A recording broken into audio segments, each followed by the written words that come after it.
nous accueillons ce matin notre invité du jour. C'est Alexandre Pajon, directeur de l'Institut français de Tanger. Bonjour. Bonjour. Merci d'être avec nous, Alexandre Pajon. Alors avec vous, on va parler du lancement de la saison culturelle France-Maroc pour l'année 2013. Une saison qui a été lancée il y a quelques jours à Casablanca. Première question, quel est l'objectif de cet événement, un événement qui se déroule tout au long de l'année? En fait, c'est une série d'événements, beaucoup plus qu'un seul événement, puisque on a 25 événements qui vont être finalement visibles dans 11 sites, puisque si aujourd'hui je suis un directeur de l'Institut français de Tanger, je suis un élément dans un réseau très important qui couvre tout le territoire marocain. Oui, effectivement. Et donc l'objectif, c'est d'avoir des actions sur tout le territoire, depuis Oujda jusqu'à Agadir, en passant par toutes les grandes villes où nous sommes présents, et même des petites villes.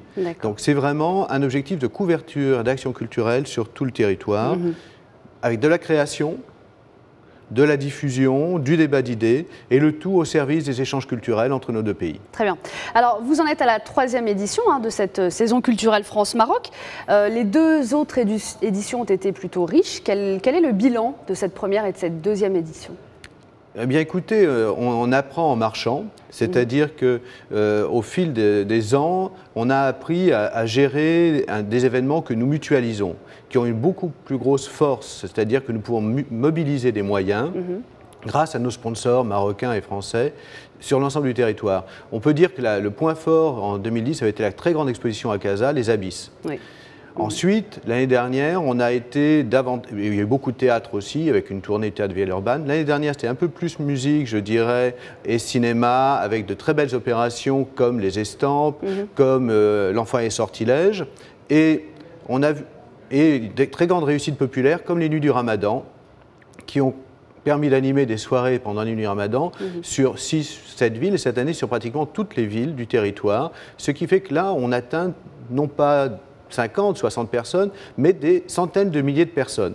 Donc c'est une montée en puissance avec beaucoup plus d'organisation et une mutualisation très importante. Donc logiquement, on devrait s'attendre à une édition très riche encore cette année. Quelle va être justement la programmation? Quelles villes sont concernées? En fait, toutes les villes. Toutes les villes de ce réseau du nord au sud du Maroc. Voilà, donc 11 villes plus 2 alliances françaises. Et ça signifie qu'on va avoir une action beaucoup plus forte avec 25 événements. Parmi ces 25 événements, il y a 4 événements phares, vraiment, qui vont démarrer. D'abord sur la chanson, avec des rencontres entre des chanteurs marocains et des chanteurs français, sur l'ensemble du territoire, avec des ateliers. Ce qui est en complément de ce que nous menons pour faire émerger la jeune scène marocaine aussi, avec le Boultek à Casa. On a vraiment un travail de fond. Il y aura aussi une caravane de l'Orchestre national de jazz qui va rencontrer toutes les formes de musique, aussi bien Chabi, Gnawi, que de la chanson, je dirais, plus traditionnelle marocaine. On aura aussi une sorte de son et lumière avec Carabosse, des animations avec des installations de feu dans des grandes villes marocaines pour valoriser le patrimoine marocain. On aura aussi des actions, je dirais, toujours classiques,